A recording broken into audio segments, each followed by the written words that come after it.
You've heard the reports. The globe is warming, and it's our fault, and the consequences will be terrible. But you should know there is another side to this story, and scientists who've tried to tell it are often threatened, which makes me say, give me a break.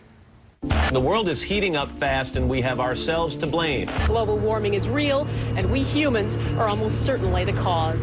Books warn that the Earth is under fire. A suicidal planet's approaching a boiling point and a toxic burn. Children are frightened. I worry. My mom worries. The water might rise and it might flood the whole town. We won't be able to survive for long. And people say, since global warming is because of man, it must be fixed by man, now. Some say irreversible consequences are 30 years away. This Ad Council PSA says ignoring the coming crisis is like putting our kids in front of a train. That won't affect me. What are you most worried will happen? We'll all die. Are there some people who say this isn't true? Yes. Yes. Might they be right? No. How do you know they're not right? Well, because the Earth is getting hotter. Where do you learn this? I saw the Al Gore video. And the Oscar goes to An Inconvenient Truth. The global warming documentary featuring Vice President Al Gore has been seen by millions.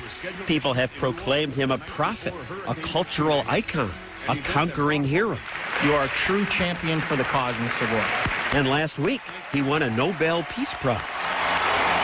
The Oscars were followed by other worldwide media events. You are Live Earth. With all this hoopla, it's no surprise that 86% of Americans say global warming is a serious problem. Global warming is now, by anybody's measure, a crisis. But is it a crisis? Yes, the globe is warming, but is it really all our fault? And is it true that the debate is over? No. What you think you know may not be so. For example, in An Inconvenient Truth, Gore says if we allow the globe to warm, terrible things will happen, and Sea level worldwide would go up 20 feet. Yeah, maybe like the height of this building. We'll probably just like drown and we'll die. This is what would happen to the sea level in Florida. This is what would happen to San Francisco Bay. maybe in thousands of years, says the IPCC, the group that shared last week's Nobel Prize with the Vice President.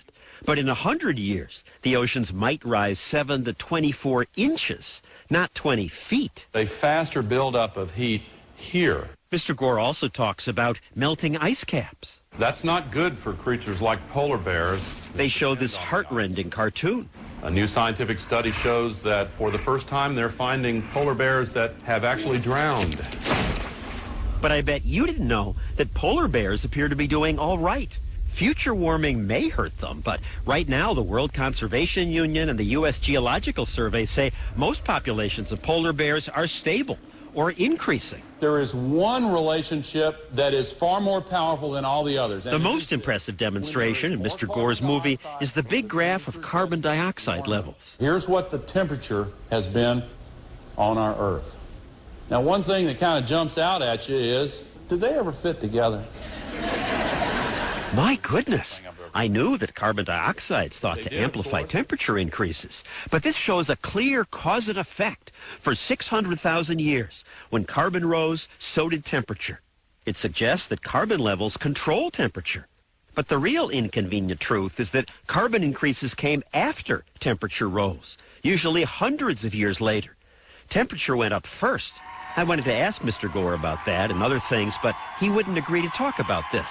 Why should he when he and others say The debate's over. The science is agreed upon. The debate is over and the science is in. It's absurd for people to say that sort of thing. It's really wrong.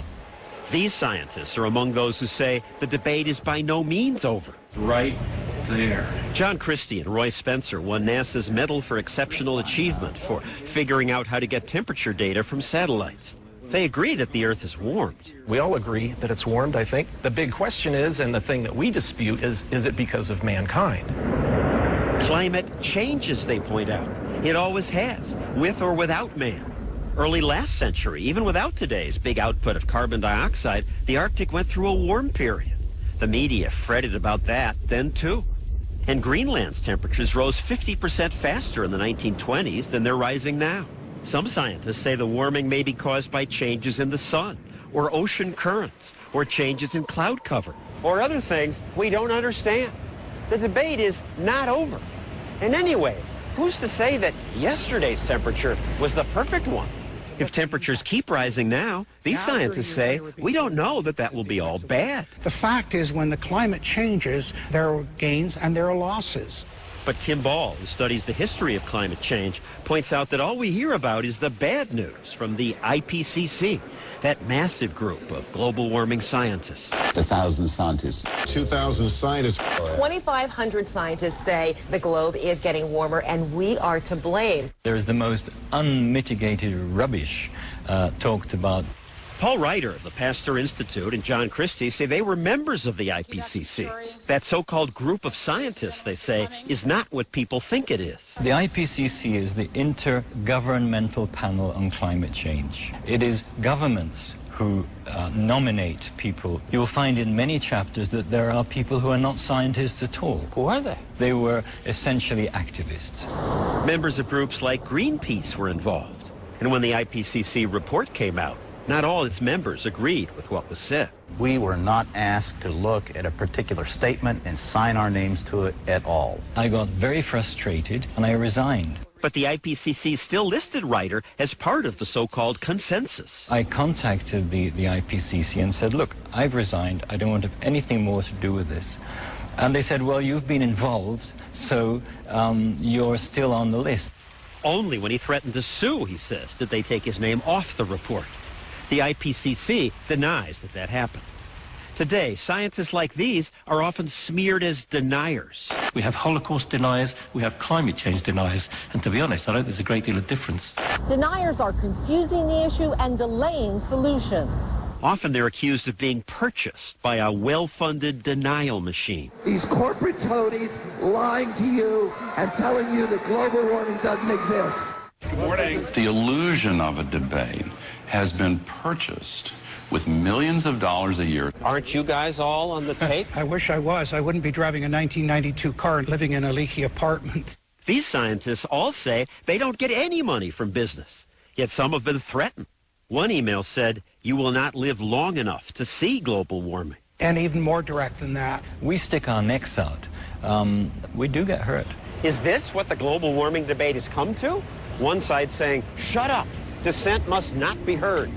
The truth is that while everyone agrees the Earth is warmed, lots of good scientists don't agree that it's mostly our fault and don't agree that it's going to be a catastrophe. So when the Nobel Prize winner says, The debate's over. The debate's over. I say, give me a break.